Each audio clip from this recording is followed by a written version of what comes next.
What's up, guys? Jeff Cavalier, ATHLEAN-X.com. So do me a favor, check out this clip of me doing a concentration curl and see if you can spot what I'm doing wrong. Now, guys, if you're somebody that has watched my 24-second fix video, you might be thinking he's going too fast on the eccentric portion of the lift. And I'm going to tell you right now, that's actually not what it is. And some people might say, well, I've been following this channel long enough. I know Jeff doesn't even like the concentration curl. We're going to get to that in a minute. I'm talking about the curl itself. Can you spot what I'm doing wrong? Okay, so if you can't, guys, I'm going to show you what you need to do when you're doing concentration curls, if you're going to do them. Again, we're going to address that in a second. When we talk about the concentration curl, people will do exactly what I was showing you here.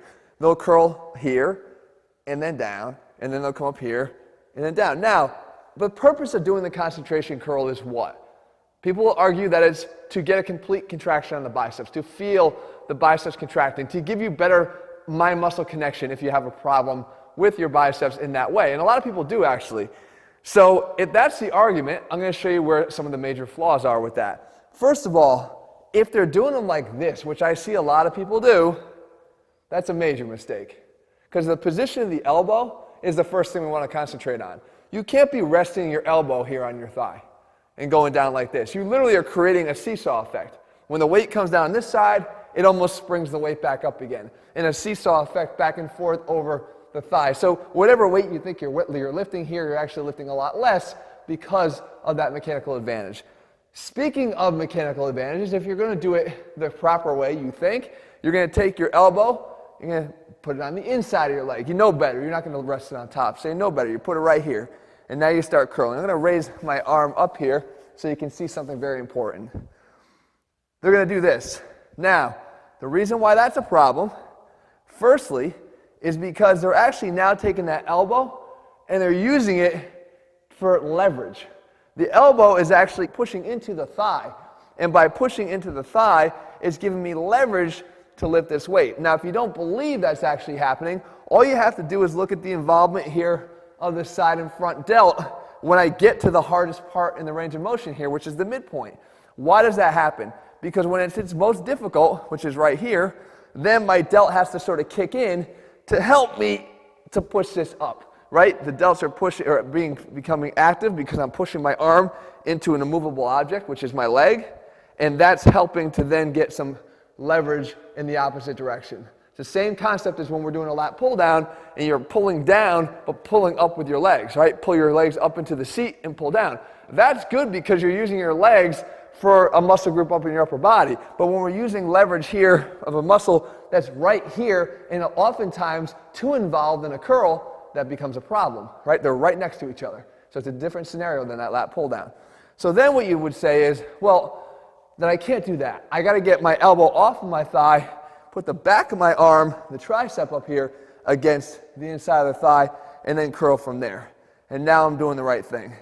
But we got to go back to what we said in the beginning. What was the purpose? To get a complete bicep contraction and to have the most tension in that contracted state. Well, if you get the elbow flexion and you get the supination here, and you come to the top, look at the dumbbell is actually this line here, this forearm is almost parallel with the downward force of gravity that's acting on this dumbbell. Meaning I could get it, if I got completely parallel, I could stay here for a very long period of time. So even though I'm in a more contracted state of the biceps, I don't have as much tension here because, again, the forces are parallel to each other. The forearm here and the force of gravity coming straight down. So what we want to do is we want to have it that when we're in this fully contracted state, that we have the gravity acting as much down on a perpendicular forearm as possible. And we can do that by changing where we put our arm. So instead of having it down on the thigh here, I'm going to tell you right out, you got to take your junk, move it a little bit this way, guys, okay? So that you can clear some room right down in the middle. Really in this really high up inner groin area. So again, whatever you got to do that, Jesse he just blows and it all goes over that way. Some guys have to forcefully move a little bit more. Whatever you have to do, take care of it, and then put your arm right here, deep inside your groin. So now, when I curl up and I go to complete contraction here, Jesse, come around this side actually. You can see that the angle is a lot less vertical and more horizontal, which is more towards allowing the dumbbell to be acted upon by gravity. but I can do better than that, because if I take it from here, and I know I got to get it a little bit more parallel to the ground, I just lean forward a little bit more. And now I have complete elbow flexion and complete supination here, and I can really, really, really feel this thing a lot more than I could. And I've minimized even the contribution there of that delt, even though it's always going to pop out, because I'm, again, using the back of my arm here, not the point of my elbow to drive in.